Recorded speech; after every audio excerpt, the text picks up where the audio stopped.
এক প্লেট গরম ধোয়া ওঠা সাদা ভাত আর পাশে সর্ষের সুস্বাদু ঝাঁঝালো ঘ্রাণে ভরা পাবদা মাছের ঝোল। কি ভাবতেই জিভে জল চলে এলো না?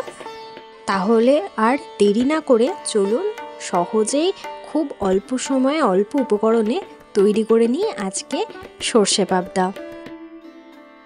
প্রথমে আমি পাবদা মাছগুলোকে ভালো করে ধুয়ে নিয়ে লবণ, হলুদ এবং সামান্য একটু লঙ্কার গুঁড়ো আর অল্প একটু কাঁচা সর্ষের তেল দিয়ে ভালো করে মাখিয়ে নিয়েছি।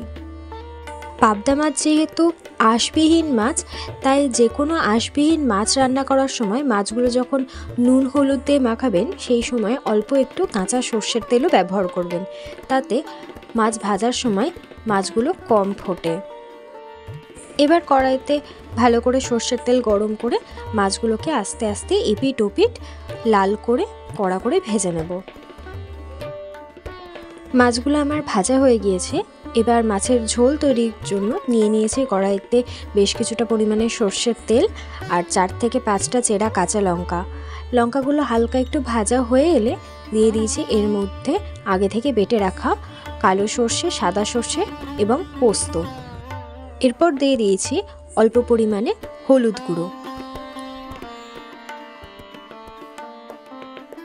ব্যাস এইটুকুই উপকরণ। এরপর মশলাটাকে ভালো করে একটু কষিয়ে নিতে হবে যাতে মশলা থেকে তেল ছেড়ে আসে, এরকম গা মাখা হয়ে যায়। তারপর ঈষদ উষ্ণ গরম জল দিয়ে মশলাটাকে ভালো করে ফুটিয়ে নিতে হবে ঝোলটা।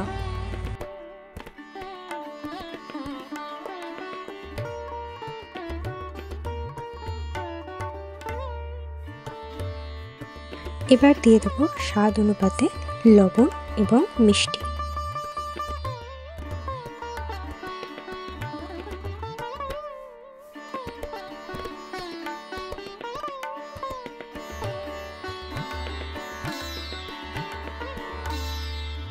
ব্যাস আবারও ঝোলটা ফুটে এলে দিয়ে দেবো ভেজে রাখা মাছগুলো।